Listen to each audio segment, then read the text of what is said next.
বাংলাদেশের ক্ষুদ্রতম জেলা আয়তনে নারায়ণগঞ্জ। ক্ষুদ্রতম ইউনিয়ন জনসংখ্যায় হাজীপুর, দৌলতখান, ভোলা। ক্ষুদ্রতম থানা আয়তনে কোতোয়ালি, ঢাকা জেলা।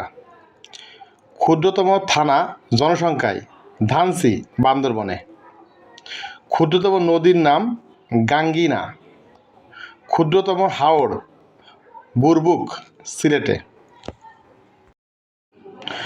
বাংলাদেশের বৃহত্তম জেলা আয়তনে রাঙামাটি। বৃহত্তম সমুদ্র বন্দরের নাম চট্টগ্রাম।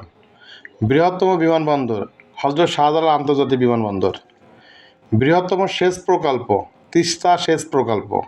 বৃহত্তম স্থলবন্দর বেনাপোল। বৃহত্তম নদ ব্রহ্মপুত্র। ধন্যবাদ।